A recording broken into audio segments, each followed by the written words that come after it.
everybody.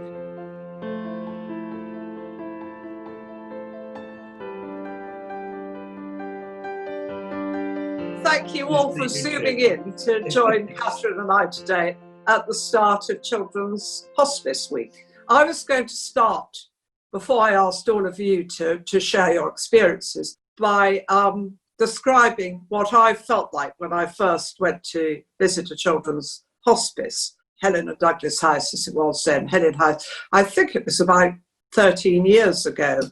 And I have to admit, I was filled with a certain amount of trepidation because I wasn't sure what I was going to find.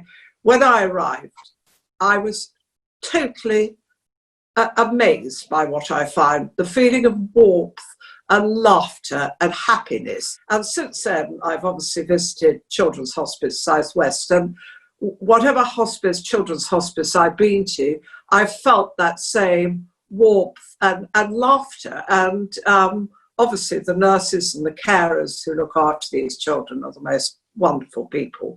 And they just sort of inspire happiness. It's an uplifting experience, isn't it, going in, which was the opposite to what I thought it was going to be.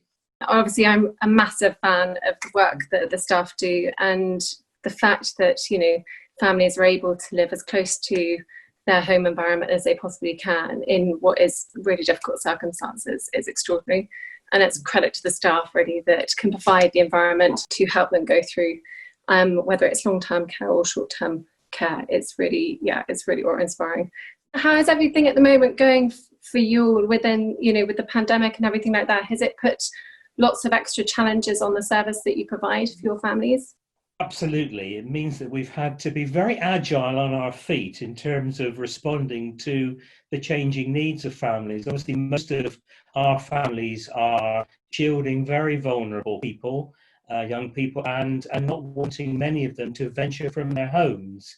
So we've had to turn our family-based respite model into something else. We're still open for emergency and end-of-life care, but we're working in the community, which is something we haven't done before, which is being very welcomed, and it's been enormously successful.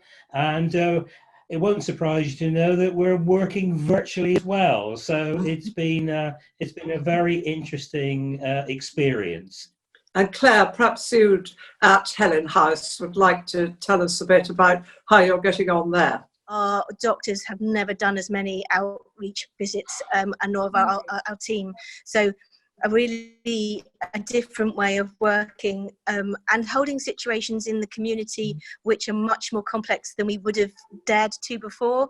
Some of our families just don't want to come out of their homes. So actually it's about putting them first and how we can look after them. So all our staff are now wearing fun scrubs, and they look quite very, very kind of child friendly, and PPE. So trying to think of different ways of adapting our service that we can be safe but yet responsive.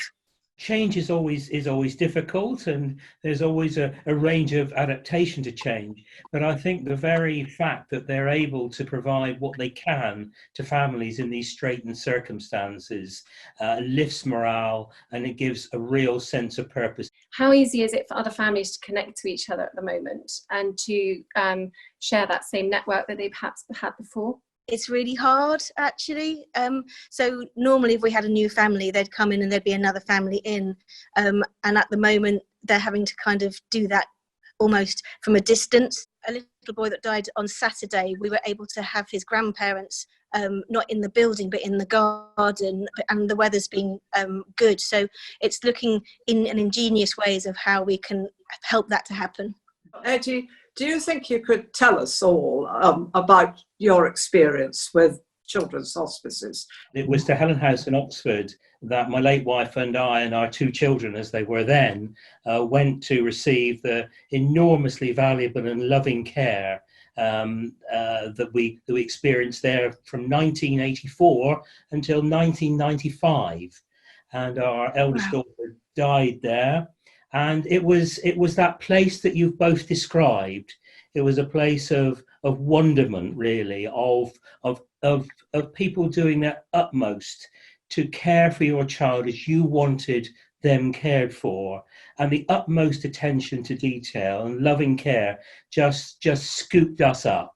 And Kate, our eldest child, died at Helen House in 91, and our son Tom died at home in 1995. And in 1991, we set up Children's Hospice Southwest.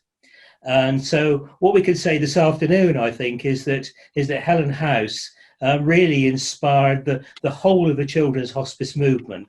There are now over 50 organisations in the country providing the very special care which has been described. So absolutely brilliant. How are you all doing as a family, Carla, obviously, and Stuart? It hasn't been, a huge length of time since you lost your son. Up and down days. Mm. I think we found it extremely hard through this lockdown, not being able to have our family and our friends, because it's not the same doing it via Zoom call in. How was the support that you received from each at the time? They are just such amazing people. They really are. The care was amazing, not just towards Fraser, making sure he was comfortable, but our well-being was met. We had a cooked meal provided every day. Stuart and Stewie were able to stay in the flat upstairs while I stayed in Fraser's room with him. The memories we made, we had Father Christmas visit. We also renewed our wedding vows because Fraser had always looked at our wedding pictures and asked where he was in those. And it was our 10th year in July, so we decided actually let's do it and renew our vows. And if you'd seen the change in the care floor that those staff had done in 48 hours, it didn't look like a care floor. It was amazing. It really was. Children's hospices go that extra mile actually and support families like yourselves. I think is extraordinary, and they, like you say, they consider the whole family as well, which is really important. But I hear you've been doing lots of fundraising, which has been amazing. Well, I did do 5k every day in May. Who inspired you to start running 5k every day? Captain Tom did. Oh, Captain Tom. Captain Tom has done a lot for this country, hasn't he? He's inspired so many people. You must be very fit, Stewie.